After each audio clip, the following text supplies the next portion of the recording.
Bumming with Bob. Let's have a few brews. We'll have some fun with the bum wine crew.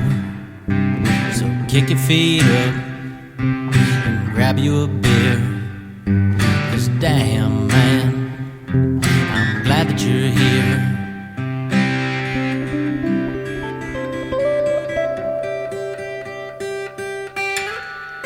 All right. This is Bumwide Bob. Welcome me to an all-new edition of Bumming with Bobcat. And joining the show this week, she's one of the hottest newcomers in the adult industry, an AVN and XBIZ award-nominated artist and featured dancer. Miss Caitlin Bell joins the show this week. Caitlin, how are you today? Hi, guys. I'm doing great. I'm not like freezing for once.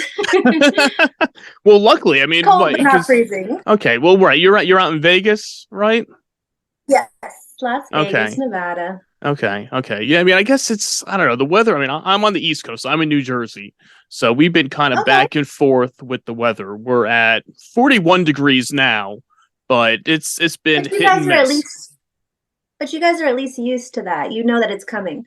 We had snow last week. We did not see that coming. No.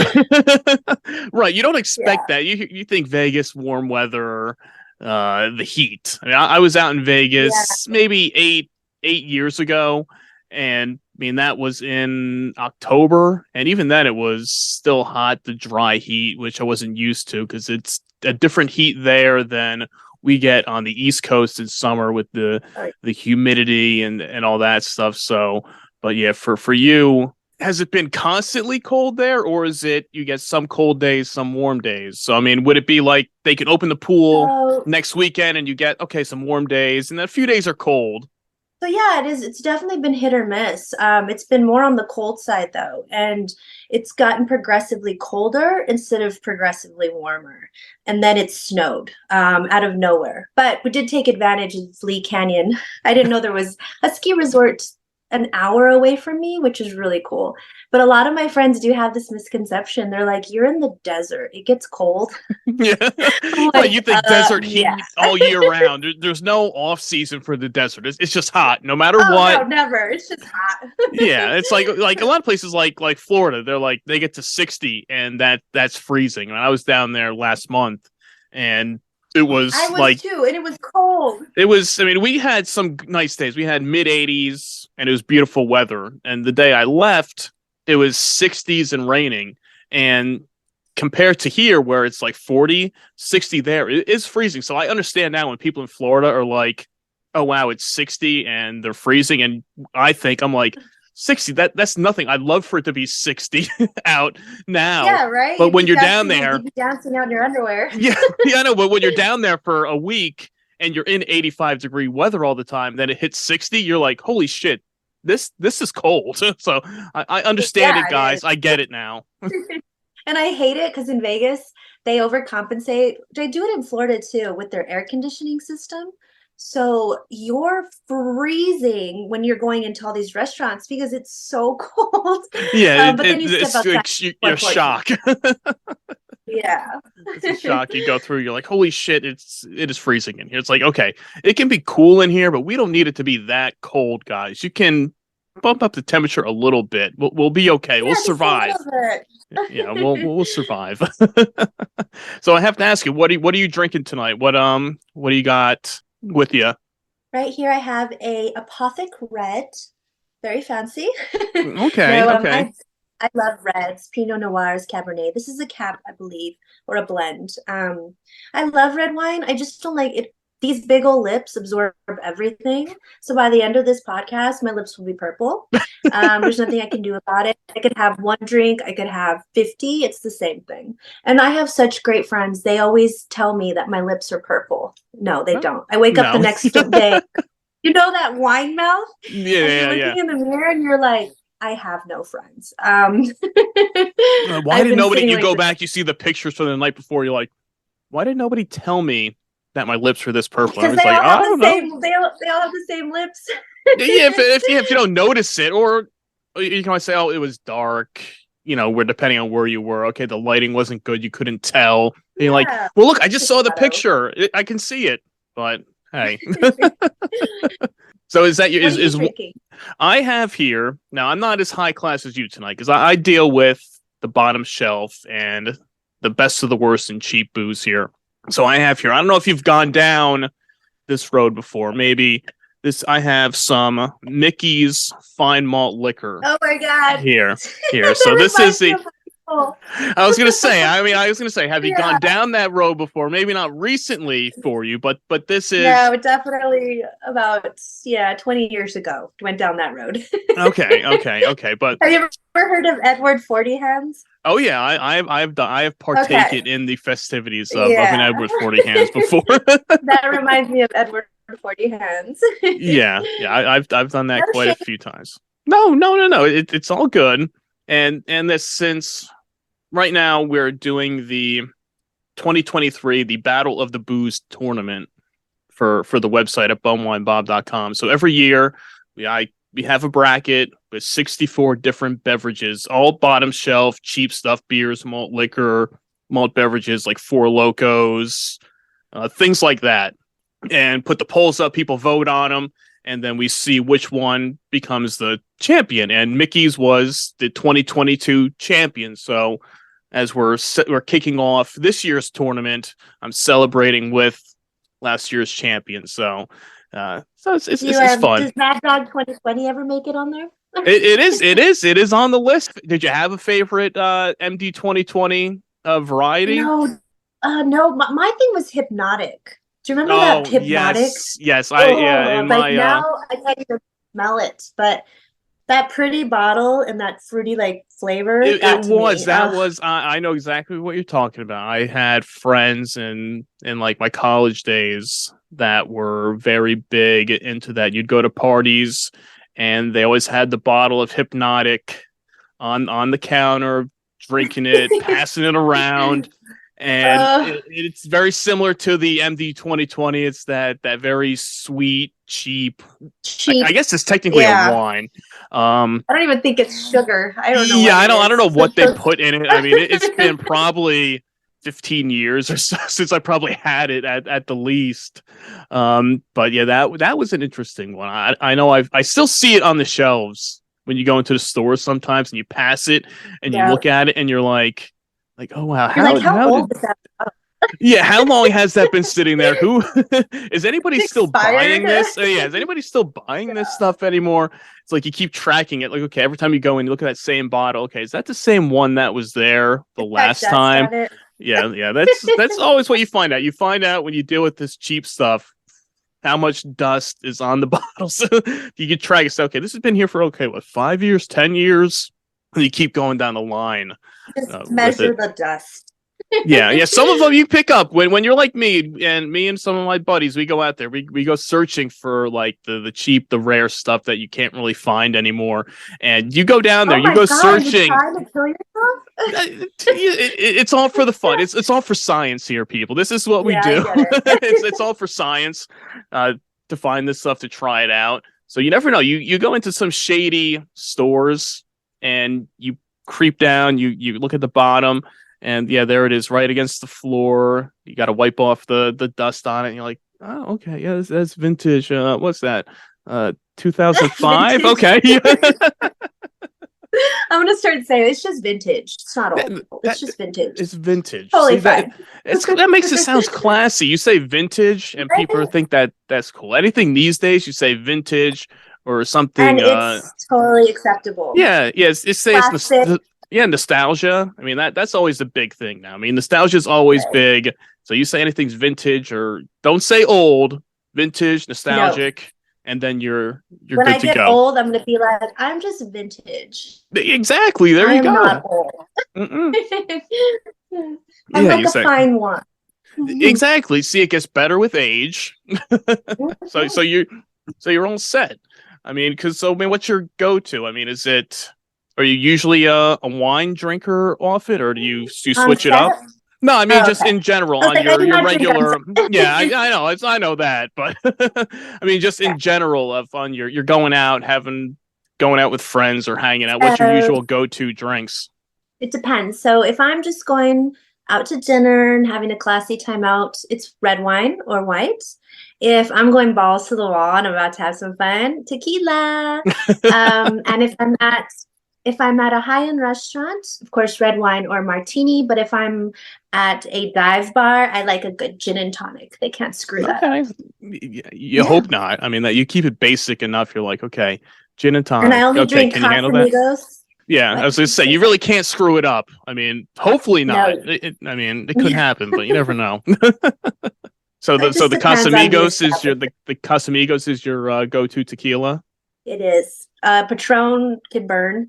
That is the most disgusting tequila I've ever had. But Casamigos is really good. And what's that Casa Azul, that really pretty bottle? Okay. The white and blue one? Okay. Yeah, I love that stuff. Okay. Way Okay. too. Yeah. Now, now I don't know if you can go into it, but I know previously, before getting into the adult industry, that you used to do promotions with some tequila brands. Was it that, or was it other ones, or I don't know if you I can used to be a disclose. I don't know if you promo can model. disclose anything. Yeah, I don't of know. course. Of course. My life is an open book. It was called Dos Lunas Tequila. It was actually one of the best tequilas I've ever had.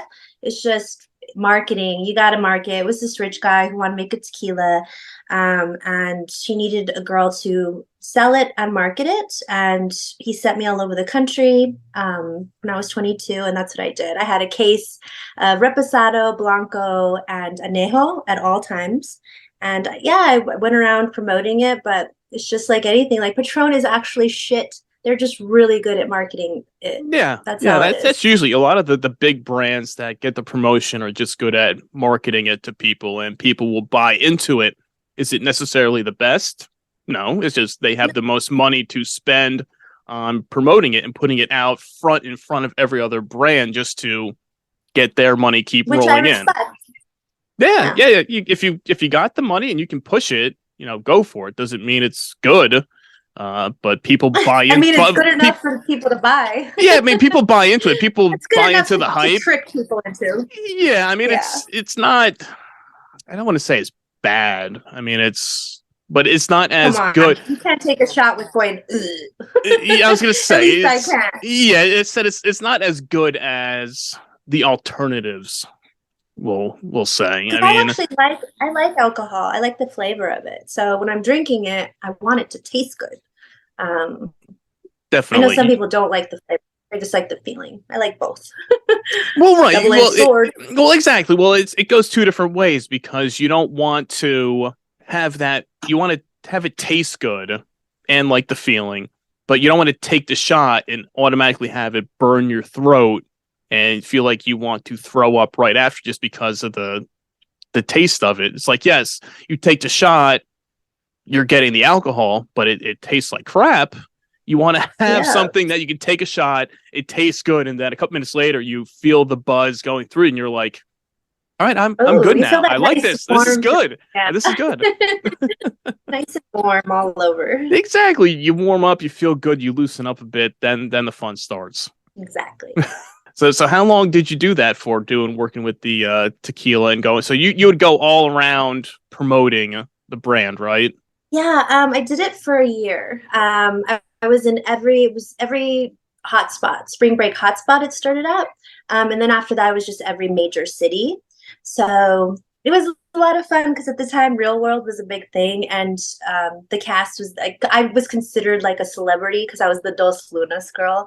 So I got to hang out with the cast there, like at all these different places. Whoever was the star, I got to hang out with, treated that way. And I was 22. I had a nice car that they gave me in each city, and a nice apartment, and I was free as a bird. I had a expense account, and all my job is to dress in sexy outfits and hand out tequila.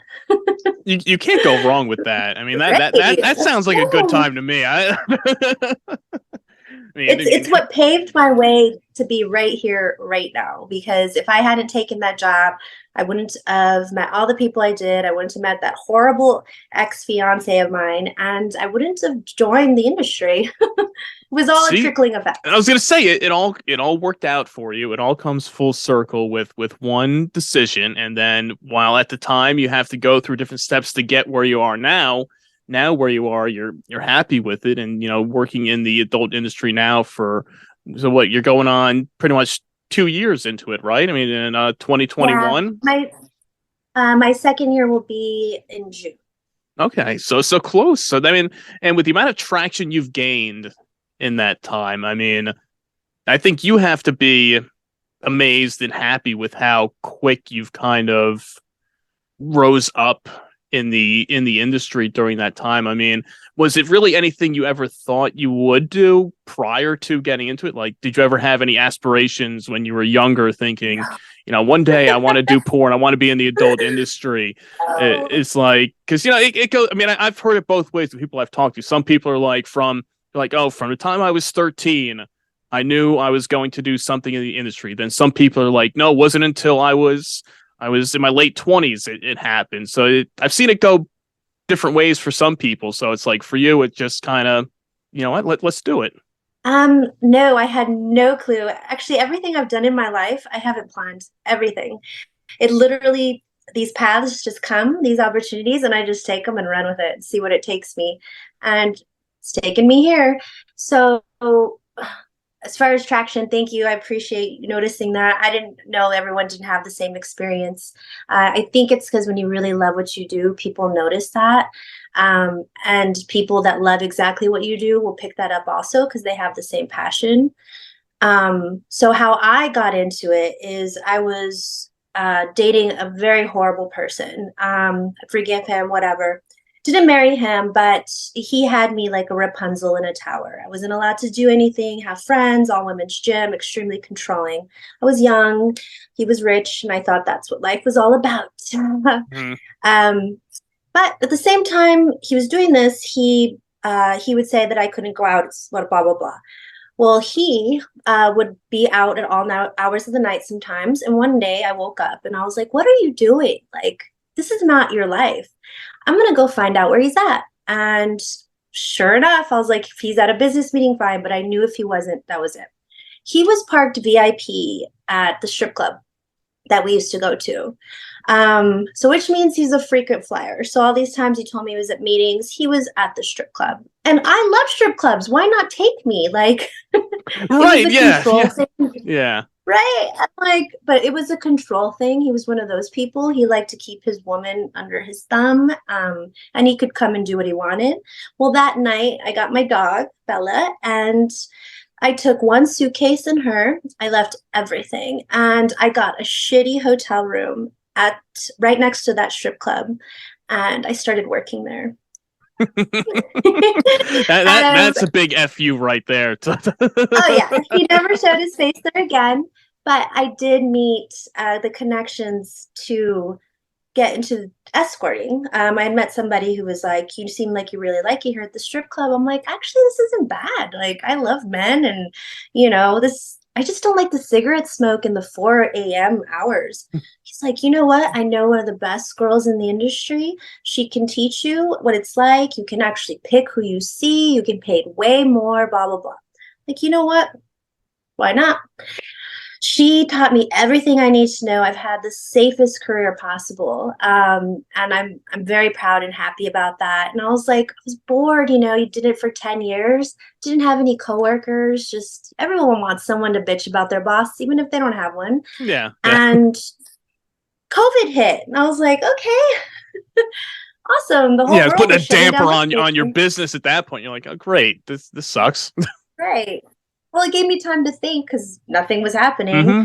And again, another path came. And that was when I was over Atlanta, and my friends were like, come to Fort Lauderdale, try something new. So I went there, fell in love. I was going to move there a week later. I was already planning it, picking out hotels, apartments, everything.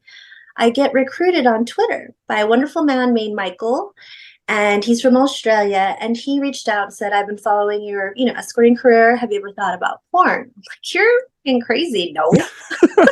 And he's like, well, what you got to lose? The world's ending. I'm like, you know what? It might just end. You're right. Yeah, might as well go for it now while you have the chance. It's like, if you don't try it now, you'll look back and say, might not ever I really done it. Yeah. And so he and I said, where do we start? And he goes, Fort Lauderdale, Florida. And I was like, are you kidding me? And he goes, why? And I said, because I just left there a week ago and I'm planning to move there. And to me, that was another path to go down that road. And here I am. And that was a sign right there. You're like, wow, okay, I can do this right here. Sign me up. Yeah. And I wish I would have known that the industry was the way it was, because I would have done this when I turned 18. But then I've also heard that because I'm older and I started older, I've had a different experience than some, because unfortunately, like, some of these young girls do get taken advantage of by the bad people in the industry. And that sucks, because there's a lot of good in this industry, and I hate that there's those bad out there. Yeah, man, that's everywhere. There's always the bad apples that screw it up for everybody else. And like you said, when you come into the industry later, you're more mature, you have more life experience, you have more knowledge of what to look out for compared to somebody who just turned 18, gets in the industry, Right. looking right away for the fame, the fortune, the money, and then they can get in touch with the wrong people who say, oh yeah, we'll take care of this, we'll do all this for you, and then next thing you know, they lead them down the wrong path and all the bad things that go along with that. But for you knew at that point, okay, what you're getting into, how to control yourself, know what you need to do, and lead your own path and not have to worry about somebody else trying to, because you just left that of somebody trying to control you for so long. Yeah. And now you're like, well, screw that. I'm going to do it my own way. And I'm creating my own path now to take control of my own well-being. Right. And it's been the greatest thing. And I want to be a voice for girls out there. If they have any questions about the industry or how it should work when it comes to being respected, like, I'm always here. Because it is a great industry and there's really good people, but you got to watch out for those few, because they could really, I've heard them affect girls in a bad way, and they leave scarred, and it just breaks my heart because I've had a completely different experience. So hearing these stories is it's eye-opening. Yeah, so if you can help them out in any way, you feel like you want to, and that would go for anything. It's just like, look, just come to me, talk about it, lead them down the right path with it, and say, okay, stay away from these people, go over this way. This is what you want to do. Don't believe the hype of everything you hear, because, like you said, there's a ton of great people. There's always in the stories. industry. Exactly. Right. There's a lot of the people I've talked to in the adult industry, they always say that it's great, that they love it, great coworkers, great everything, and like it's a little fraternity within and sorority in there of everybody who's in there. I thought I was together. the only pervert in the world. Yeah. I thought I was the only. Nobody thinks that anybody else thinks the way that they do, and then they see these people, they're like, oh wait, you like this too? They're like, okay, all right, Sometimes let's do I it. wondered, I'm super hypersexual, and I couldn't understand. I'm like, this is who I am. Like, my mom was going to marry Jesus. She was going to be a nun. My parents are no longer with us, but I am nothing like them. Like, straight edge, I am like wild party, have a good time. I love to fuck. I love to being like, my sexuality is off the chain. So when I got in the industry, I was like, oh my God, there's people just like me. This is cool. Right, because you're like, they're all doing the same thing I'm doing. I mean, they're not doing anything different than what you're doing. So it's like, look, wow, we all like doing the same thing. They finesse their skills, because it is a skill. And I have noticed from 2 years ago to now, the way I fuck, the way I turn, the way my body turns, I can feel my spine switching. Like, I'm in the best shape of my life because of it. And I've noticed it's a skill. It's an art form. And the people that win these awards, they win them because they deserve to. They've put their hard time into it, and they've mastered the skill of porn. And not everyone can do it. Not everyone was born to do it. I'm just proud. I was one of the few that You're can. the lucky one you're the lucky one that can do it. Because like you said, there's a lot more that goes into it than just getting fucked on camera. I mean, there's threats of people there with you. They're maneuvering you around and everything. And you could see where that could be a mood killer when you're trying to get into a scene and get into the action where somebody's trying like, oh no, move this way or move that way. So you kind of have to adjust your own mentality with it, because it's not like you're just having sex. You're doing this with a whole bunch of people around you. So I can see it could be intimidating. I mean, at first, I don't know how you were when you first started, when you were like, okay, were you not minding the people around you while you're doing this, or were you like a little taken back a little bit at first? I guess how was your first experiences with it? So I was an extremely shy person. Like, I'm a Gemini and I seem like I'm very bubbly and outgoing, which I am. But deep inside, I was just dying when I would be around social situation. I loved being around them, but the anxiety was up the roof. So when I went to my first scene, the makeup artist was like, sweetheart, you need to stop shaking. I can't do your makeup. I'm like, oh my God, this is happening. Should I run? No, you can't run. You've made it all the way here. And then they turned the camera on, and all that anxiety and fear just melted away. And I felt like I was in control of my feelings, my emotions. And no, I feel like a completely different person on set. I still get nervous just a little, but it's more of like an excited nervous versus an anxiety nervous. Right. But it's opened me up. I am not afraid of the camera. I am that person who I don't need to picture everyone else naked. I just need them to see me naked. You remember they say that if you're like, yeah, exactly, right. Yeah. You want to picture everybody else naked while you're standing there, talking in front of everybody. But you're the opposite of saying, look, you're embracing all the eyes on you. Of saying, okay, look at me. I'm worth it. Enjoy it. I'm going to make it worth it for you guys. Yeah, and you can't stress about your imperfections because they're all out there on camera. And then you realize that people don't see those things. You see them in yourself, which is really, really, it feels good because we all have things that we don't like about ourselves. But because of the industry, I've learned to embrace these things and love myself more than ever. Oh, that's perfect, though. That's great to see how you jumped right in to the industry and then pretty much became a natural with it, because like you said, it takes getting used to getting filmed on camera, like doing like the most intimate thing really you can do, and now people are sitting around watching you as you're having sex. You're like at first, so it can be like I said, and I've talked to people that said, at first they're like holy shit, there's all these people around me and I need to perform. Like, I don't know if I can do this. But when you're like, screw it, I'm going to embrace this and really just kind of, like they always say, make love to the camera is pretty much what you're doing. No, is just like, doing. It's just you're doing that and you're just taking control of it. And now, did you ever have any acting aspirations, or do you think in the future you'd want to go out of porn and go into any? Because because porn's acting. I mean, it is. You have your, you have your storylines. You have stuff you have to rehearse and go through, and you have to become a character in your scenes. So, I mean, would you ever see yourself wanting to go into actually acting or anything like that? I mean, it's a lot of fun, but I don't think I'm very good. So I don't know if I tried how far I'd make it.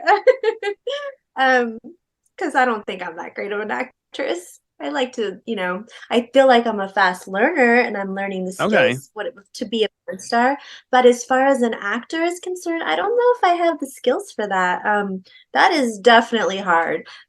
Portraying to be somebody else and making other people believe it is way harder than it looks. I do that in porn. I was just saying, because like I said, you have to become a character, in the film. So you have to embrace that role and become that character. So. And I love that I've never had kids and I've never been married, but I've never cheated on my husband or fucked my son's best friend. More in my life. Yeah. Well, let's say that I've talked to you before, but it's like as soon as you're over 27, you're automatically in the MILF like category. That's the whole thing. It's like, and I joined at 36. yeah. So you're in that category, by default. Like regardless of how young or old you might look, it's like, okay, well, how old are you? Okay, you're MILF. You're like, well, I don't have any kids or anything like this, or I don't feel like I would be that age. Like, no, don't worry. If you're over 27, you're a MILF. It's like, okay, either you're like teen, like the barely legal teen, or you're a MILF. It's like right. that's all weird you have. when I'm like, I'm on set with like an 18-year-old, even 20. I'm like, I'm like 15 years older than you. Like you literally could be my kid if I had you. You could, yeah. It's like yes, you could have did like biologically, yes, you could. It could have happened. It could have really been there. So it's like, yes, in theory, yes, you could be the MILF. It's like, but it would have had to be. This is a little secret. It's not a secret, but it's kind of funny. I always used to say when I was younger, I'm just gonna, even when I was an old lady, I'm gonna fuck these young 20-year-olds, hot 20-year-olds. My whole life, that's the way it's gonna be. And then I turned 30 and got in my 30s, and I'm like, 20-year-olds don't really have much in common. Yeah, they're hot, but what am I gonna do there? Mm-hmm. And then I got into the industry, and I'm a MILF, and my job is to fuck 20-year-olds. Yeah, but see, it works out for you in that case because you don't need anything in common with that. It's not like you're going out to a club or a bar somewhere and you meet one of them and you're like, oh great, we have to go and talk about stuff and do this. You're like, no, I just do it on camera. And then you do your scene, and I get paid for it. Exactly. So it works out for you. So you get I'm the luckiest person in the world. I was gonna say you get Not only you am have I that. 20-year-olds, I'm getting paid for it. Like what? And that's the American dream right there, everybody. America. See, all right. See, USA, right there. That's what you get. See, you join the industry, you go down the right path, and then you can be like Caitlin here and be fucking 20-year-olds and getting paid for it and having a good time. So why not, everybody? Yeah, right. So what's write a book, The Real American Dream. See that's it right there. Do it. that could be next for you on the list. The award-winning author next. I mean, I know you're still, hopefully, we can cross our fingers to be the award-winning, adult actress. Hopefully in your future. Someday. So, but I know it's tough, like you said. And if I don't win, I'm totally fine with that. Just you're having fun with it. Yeah. Having a blast. And it's not about winning for me. It's literally about the experience. And every time I work with these talented people, it's proof to me that I've made it because I'm getting to work with these amazing talents. And they're not going to pair me with just anyone. So I'm honored. Now, do you see yourself doing anything other than porn in the near future? I mean, this is pretty much you've gone down this path now. You pretty much carved it out, and you're like, all right, I'm in it. I'm in the long haul now. Which is, I think going back to school is great, but just not for me. No, actually, before I joined porn, I was like kind of teeter-tottering because what you have in escorting, you don't have a support system really. It's a very isolated type of job. Like you don't have all these coworkers. Yeah, I had girls that I worked with, but it wasn't like this. And I was like, in dating and just people kind of just making you feel bad. And I'm like, I feel good about myself. I feel like I'm helping people. Like I'm mentally healthy, sane. Like this is what I do. And they say you should do things that you love and it doesn't feel like work. So I was kind of teeter-tottering, like, what do I do? And then porn came in and it showed me that I could do this for as long as I want. And I have a support system that's there for me. And they think I'm amazing and I think they're amazing. So I will do this until I can no longer do this. Until they won't have you anymore. I'm That's pretty much it. Yeah. I'm going to keep working out. And we'll see. No, I'm not doing anything else. Yeah. But are you doing the featured dancing at clubs and stuff like that? So it's still quote unquote like in the industry, but it's something extra to do along with it. And I know I've seen that a lot more recently. I mean, now that once the COVID things kind of calmed down a bit and people were going out more, and then you see a lot more now of people in the adult industry and or formal. I mean, like you said, you were doing dancing prior to this, so it's not like it's something new for you, but going out to clubs and being a featured dancer and doing like events and things like that. So I only stripped for 2 months. Okay, wow, that was it. I mean, I know you said before about the whole how that started with everything. I was like, was it only that long? I move fast. Okay. I move really fast. I'm a fast learner. So when I go into an industry, I find the smartest and best person to connect me to the next best person so that I can make it to where I need to be in a safe and successful way. Mm-hmm. So that's what I did at the strip club. I liked the concept, but I didn't like the 4 a.m.s and I didn't like the smoke. Right. So my answer to that was that client who said, hey, you'd be a great escort. Would you like to meet the top girl in Atlanta? So that's what I did to make that step to, and then I feel like I did my doctorate. I went to college and got my doctorate in sex. And now I'm using my degree. So the feature dancing is really cool because I have very little dancing skills.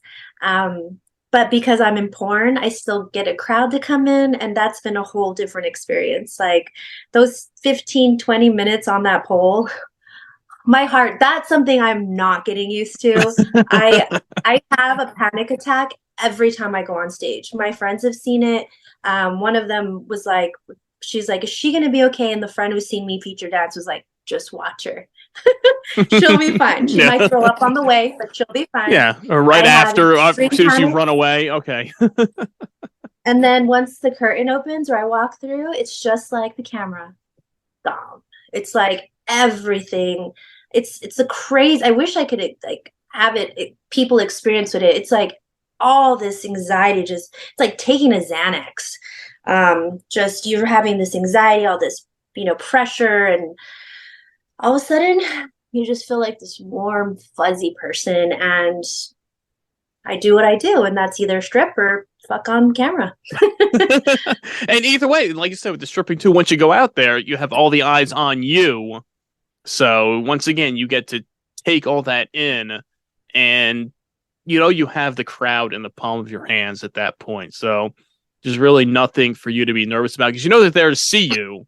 You can embrace that and have a good time with it. Right. And I was really lucky to be a part of Night Moves last year. I hope that they'll invite me back.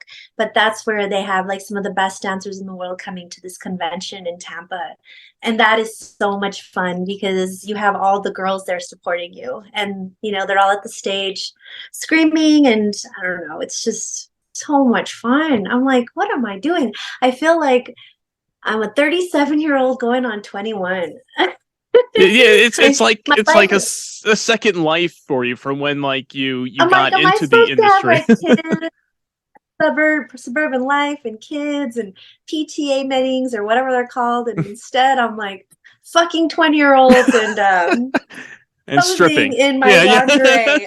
This sounds like a very 20-year-old thing to do, but his life. Hey, it's like having fun with it. You're having a good time with it. It's working out for you. I mean, that's really all you want in life is to have fun, have a good time, whatever works for you. There's no reason to follow somebody else's set schedule of, no, you need to do this. Exactly. You have to follow your path.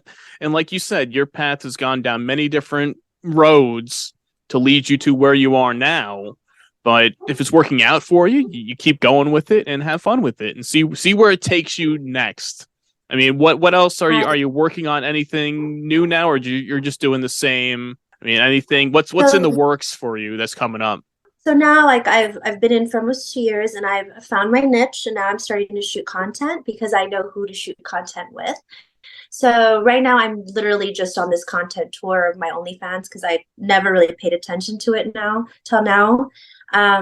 So just shooting my OnlyFans content, and I don't really have anything in the works because everything's just finally starting to come together that I don't need to be thinking about anything else. I need to really focus on what's in front of me and make it the best it can be. And I don't know, the sky's the limit.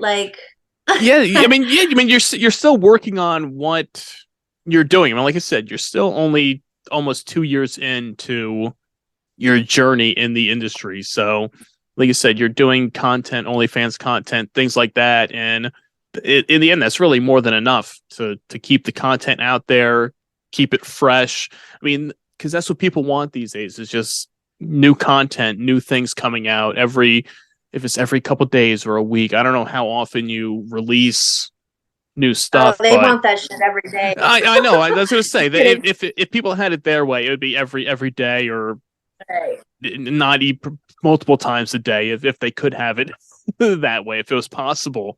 But yeah, with the world these days, it's just constant content. You have to constantly be posting stuff on social media, getting stuff out there, and just keeping yourself out in the open. You can't go a couple days without posting anything, or people, not that they forget about you, but you get pushed. You get pushed down the feeds in people's Twitter or wherever. It's just how it goes. You have to keep the content flowing, and so keep doing what you're doing. And really, like I said, it's not that you need to do anything different or new. It's just keep doing what you're doing, and people will just keep niche, yeah. People will keep following you, subscribing to you. What I was having trouble with is that, because the whole MILF thing, just because I've never seen myself that way, because I've never had children or lived that life. But now that I've embraced it, and I'm like, you know what? I'm really proud to be a MILF. Like, the days of just these young girls being in porn, no, this whole MILF category I heard is taking off.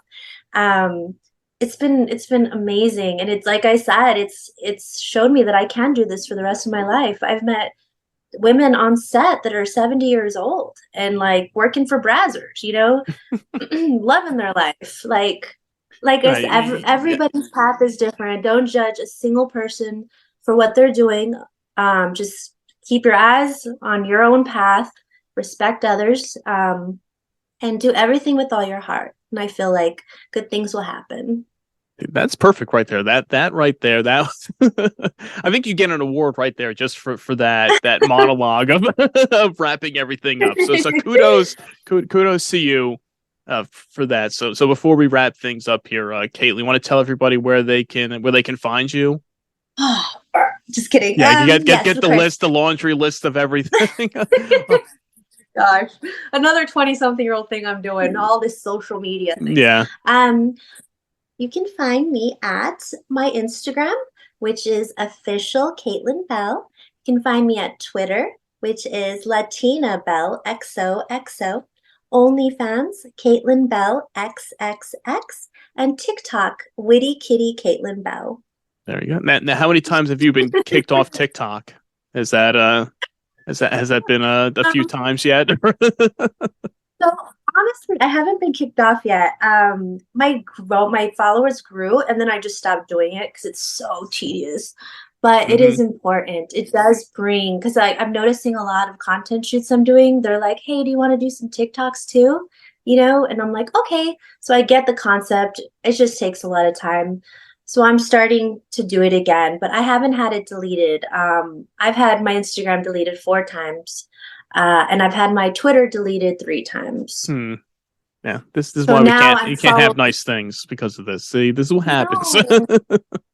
So now I'm following every single rule, even a tiny little nip slip, like nothing. Yeah, nothing. I'm not Keep it all. I'm like, you know, it's so annoying. I know the exact opposite of what you want to be doing is what you have to do to. But then there's girls out there with their whole nipples out, you know? I'm just like, yeah. Yeah.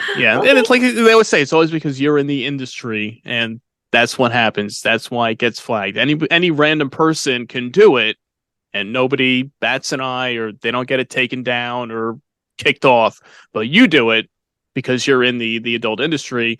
Right away, it gets the alarms go off, red flags go up, and 2 days later, your account's gone. You got to start over again. It's like, is it fair? Right. No, it's not. This is our livelihood. This is our job. Like, we rely on just as much as everyone else does in other industries. So it's not fair. We should have a set of rules for every single person in the world. Yeah. If you break them, you're kicked off. Not one person can do this other person can do that. That's not the way it should work. Exactly. And like you said, as much as you don't want to have to maintain all these different social medias and sites, but that's just the way things are. And some people flock to one format over another, and you have to like we said, keep the content flowing to keep people happy, keep them interested, and get those subscribers up to keep supporting you and following you in your path. Right. So, well, hey, Caitlin, I appreciate you coming on the podcast and chatting with me, having a nice drink here tonight. It was great chatting with you. I enjoyed hearing your story. Best of luck to you with everything you have going on. I'll be keeping tabs on it, and hopefully we'll have you back on here in the future, and we can catch up and see where things take you. But hey, thanks again, everybody. Be sure to check her out. She's Caitlin Bell. Check out the social medias. I'll put up all the links for you with the podcast on the website. So don't worry. Yeah, and get out there and get searching too. Get on there. Maybe pick up some Hypnotiq. Oh no. God, no. But hey. The point is that I don't drink that anymore. Okay. All right. We'll see. Maybe next time. Maybe I can twist your arm enough and we can have you crack some open on the podcast. We'll see. Yeah. But hey, Caitlin, thanks again. It was great chatting with you. Be sure to check her out. She's Caitlin Bell. I am Bumwine Bob. And until next time, cheers. Bye.